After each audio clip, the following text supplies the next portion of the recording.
കർത്താവിൻ്റെ അതിവിശുദ്ധ നാമം വാഴ്ത്തപ്പെടുമാറാകട്ടെ. യോഹന്നാൻ എഴുതിയ 1-ാമത്തെ ലേഖനം 4-ാമത്തെ അധ്യായം 12-ാമത്തെ വാക്യത്തിൽ നാം ഇങ്ങനെ വായിക്കുന്നു: ദൈവത്തെ ആരും ഒരു നാളും കണ്ടിട്ടില്ല. നാം അന്യോന്യം സ്നേഹിക്കുന്നു എങ്കിൽ ദൈവം നമ്മിൽ വസിക്കുന്നു, അവൻ്റെ സ്നേഹം നമ്മിൽ തികഞ്ഞുമിരിക്കുന്നു എന്ന് കാണുന്നു. പ്രിയ ദൈവമക്കളെ, നാം ദൈവമുണ്ട് എന്ന് പലരും പറയുമ്പോഴും നാം ആരും ദൈവത്തെ കണ്ടിട്ടില്ല. അപ്പോൾ ദൈവം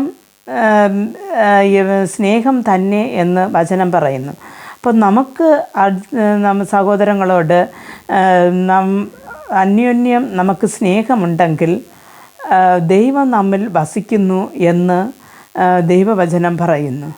അപ്പോൾ നമ്മുടെ സുവിശേഷ ഭാഗത്തിൽ നാം വായിക്കുമ്പോൾ നമ്മുടെ ഹൃദയം ദൈവത്തിൻ്റെ ആലയമാകുന്നു എന്ന് പറയുന്നു. ആയതുകൊണ്ട് പ്രിയ ദൈവമക്കൾ, നമ്മുടെ ഹൃദയത്തിൽ ഏതൊരു അശുദ്ധിയോ ഒന്നുമില്ലാതെ വിശുദ്ധിയോടെ നാം ജീവിക്കുമ്പോൾ, അതുമല്ല നാം തികഞ്ഞ സ്നേഹം നമ്മിൽ നിന്ന് വെളിയാകുമ്പോൾ ദൈവം പൂർണ്ണമായിട്ട് നമ്മിൽ വസിക്കുന്നു എന്ന് കാണുന്നു.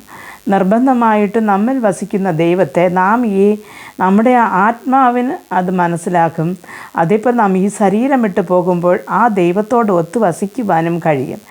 ദൈവമായതിനാൽ ഓരോരുത്തരെയും ഒരുക്കട്ട് പ്രാർത്ഥിക്കാം. ഞങ്ങൾ അതിവാത്സല്യമായി സ്നേഹിച്ച് വഴി നടത്തുന്ന ആ സ്വർഗ്ഗസ്ഥ പിതാവേ, നീ ഞങ്ങൾക്ക് തന്നിരിക്കുന്ന ഈ അല്പ ആയുസ്സിൽ കർത്താവെ, നീ ഞങ്ങളെ സ്നേഹിച്ചതുപോലെ നാമും ഞങ്ങളുടെ സഹോദരങ്ങളെയും അടുത്തുള്ളവരെയും സ്നേഹിപ്പാനും കർത്താവെ, സകലവിധ ദോഷങ്ങളിൽ നിന്നും മാറി നിൽപ്പാനും നീ വസിക്കുന്ന ആലയമായ നമ്മുടെ ശരീരത്തെ എപ്പോഴും വിശുദ്ധിയോടും നീതിയോടും നിർമ്മലതയോടും കാത്തു സൂക്ഷിപ്പാനും ഞങ്ങൾക്ക് കൃപ നൽകണമെന്ന് പ്രാർത്ഥിക്കുന്നു. യേശു ക്രിസ്തുവിൻ്റെ നാമത്തിൽ പ്രാർത്ഥിക്കുമ്പോൾ പ്രാർത്ഥന കൃപയോട് കേട്ട് മറുപടി നൽകി തരണം നല്ല പിതാവേ. ആമേൻ.